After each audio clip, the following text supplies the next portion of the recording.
Greetings friends! Today I want to showcase the complete guide for my Lightning Spear Huntress build in solo self-found. In this video, I'll cover everything you need to know, like ideal gear slots, passive skill tree, gems and tips on what to do. If you want to try it on the regular league, it costs just around 4 divine orbs, including a 6 link that costs 2, all our gear being decent but not great at the moment. Since this is a solo self-found character, which basically means single player mode, depending on your luck, it might take you less or more time to reach the stage I am right now. This is a level 85 Amazon build that is self-casting Lightning Spear. We are stacking as much accuracy and dexterity as possible, and we use our spirit to generate frenzy charges that allows our main skill to split into multiple projectiles and wiping whole screen of monsters. We also use Primal strikes as a melee attack that inflicts monsters with lightning exposure with the third hit when we hit a shock enemy. These skills also allows us to be a little bit more stun resistant. Our defense consists of 75% all elemental resists and 27% chaos resist. Ideally you want to have chaos resist capped also, but at the moment it is not doable for me. We have 1700 maximum life, 500 mana, and most of our defense comes for our chance to evade, being 80% when we dodge roll from our 11,000 evasion. We also have a 10% physical damage reduction from our 400 armor and 6% chance to blind with attacks from a jewel. Our offense consists of 35,000 DPS on Lightning Spear with a 33% lightning resistance penetration. We have a guaranteed critical strike every time we don't crit for 4 seconds from dispatch foes, which is this node right here, and a 24% chance to crit without it. Our critical damage bonus being 330%.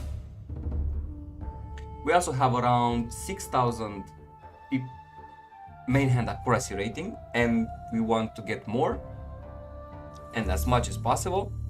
And that allows us to never miss an attack or projectile and convert the excess to critical strike chance. And of course, extra physical damage from penetrate. Our gem setup looks like this. Sometimes, because we run out of mana, we might need to use spear tab or spear throw to fill in the gaps, which are the default skills given by our weapon. Spear stab is linked with close combat and lightning exposure. Spear throw is linked with culling strike and mobility. And then our ascendancy spell is called Infuse weapon. And this is linked with fire, lightning, and cold mastery, all of them applying to this skill because it has all of the tags, giving it +3 levels from support.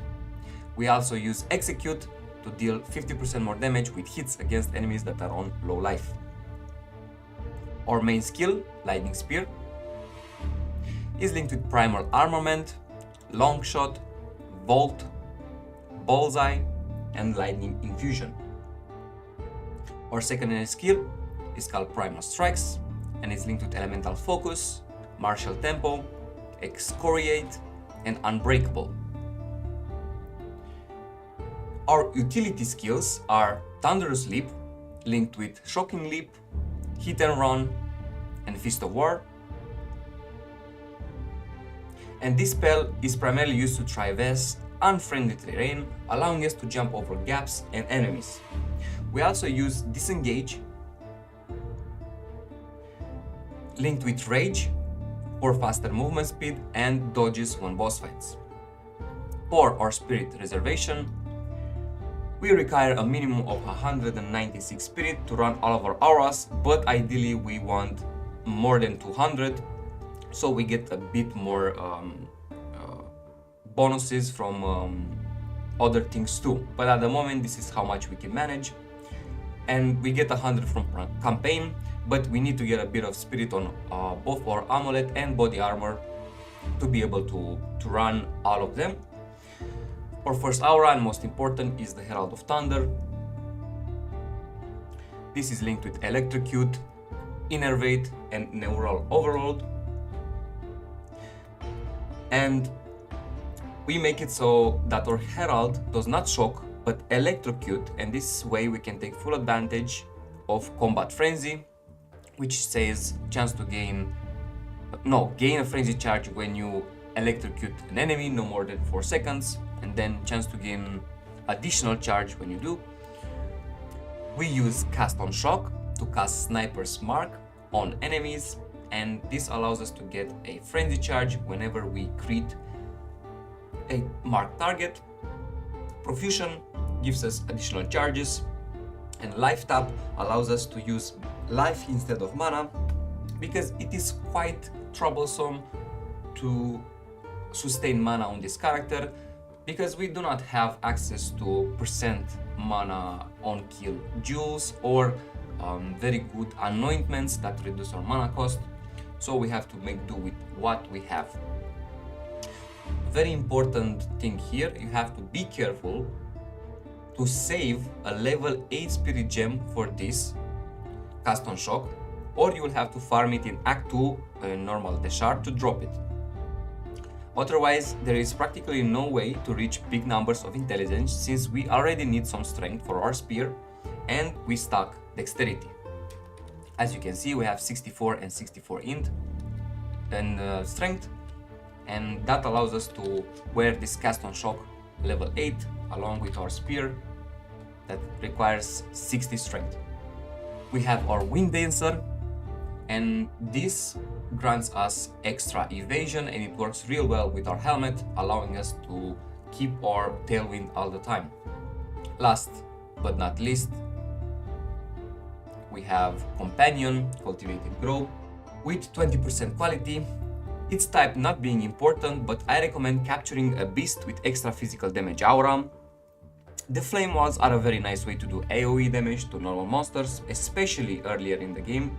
It is not as effective in high tier maps, but I have previously used a similar beast like an ant flower that had extra fire damage and these conjuring flame walls, and that little critter carried me harder than expected. I knew ants can lift 10 times their body weight, but this is ridiculous. The full playlist with live sessions is available on my channel if you want to take a peek on how it went. I highly recommend getting 20% quality on all available gems if you have the Gem Cutter Prisms. Now let's go over our gear. We are using a single unique called the Black Insignia, which is a very cheap unique that you can find for 1 exalt on trade.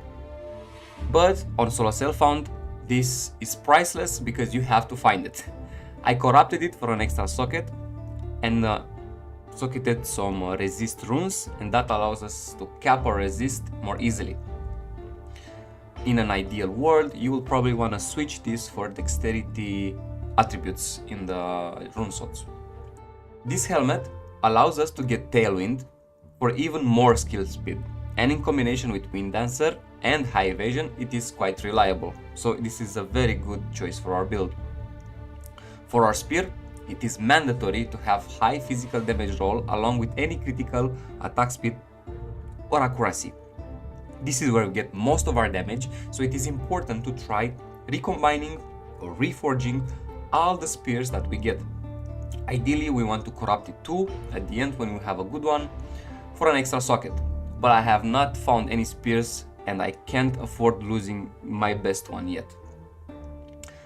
The armor that we need is a highly rolled evasion base along with spirit roll and some life. I was lucky enough to find something suitable for my needs, but such an armor on trade will cost you 2 exalted orbs, so it's no big deal. For rings, we prefer breach rings with 50% quality, but I have found 0 so far, although I did not do much breach. I have settled for some resist rings with life, accuracy, physical damage, and everything else that is useful. Our amulet requires a spirit roll, maximum life, and any resists. Attributes are great too, but harder to find. And our anointment is a very cheap one, heavy ammunition. Ideally, if we find a better oil, we would like to get an anoint that lowers the mana cost of our skills. For belt, we are looking for +2 charms along with any resists, but I settled for some armor and life because +2 charms is very hard to find on solo self-found. Our gloves, we are looking for some attack speed ideally, life and resists. Any additional physical damage or light damage is also nice to have on them. Boots must have life and at least 25 movement speed. Ideally we want at least 30 movement speed, but I have not found a pair yet that has some resist, a bit of life and this movement speed. I highly recommend prioritizing a bit of increased rarity of items on gear. This is completely not a dead stat and it helps out a ton in solo self-found, not only for uniques, but in PoE 2 orbs are affected by rarity too. And since they removed the soul cores that give you rarity, the best next thing is to just get a bit of rarity on your gear. Charms, I recommend for going for immune to ignite and immune to poison. Right now I'm using this unique I found because it looks prettier, called Beira's Anguish, but it is not relevant, you can use a normal one instead. For our flasks, ideally we are looking for a % of recovery applied instantly on our HP and mana pots. Since we don't have a big HP or MP pool, these instant flasks come in quite handy for our survivability and clear speed. Now for the passive tree. I will be providing a link for the passive tree in the description, but as you can see, we take all the accuracy and critical strikes that we can. We also try to get as much dexterity as possible for Falcon technique to be relevant. We also like getting a bit of movement speed for more comfortable map clear. We take the 50% increased lightning damage while affected by Herald. We use a single keystone, Dance with Death, allowing us to drop our shield for 25% more skill speed. We take the whole cluster of a spear. I will also take this point later on, maybe at level 90. But at the moment I will have a couple of other things that I want to take. For example, those 3 passives and maybe this right here, because this is 20% increased damage for us. Speaking of companion, we also take easygoing for companions have reduced reservation, allowing us to have less spirit on our gear, and inspiring ally. That means increases and reductions to companion damage also apply to you. So all of these damages nodes apply to us as well as our companion. Additionally, we take 2 jewel sockets, one here and one here. This one has chance to blind enemy hit on attacks, but I would switch them in a heartbeat for mana gain on kill jewels. And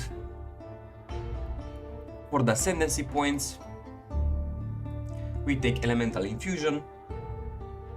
This gives us lightning infusion for our extra damage, and we also take critical strike and penetrate. For the 4th ascendancy, I recommend taking predatory instinct. I didn't get around to do it yet because I have to still get level 90 and farm a bit more trial of trial master, or ultimatum if you want to call it that way. For the permanent buffs from campaign, I took chaos resist and flask charges gained. This has been everything for the Lightning Spear Huntress complete guide. If you have any questions or suggestions, please post them down below in the comment section or come ask them in chat when I stream. I will love to have you there. Thank you very much for your time, and as always, hope to see you soon, Exile.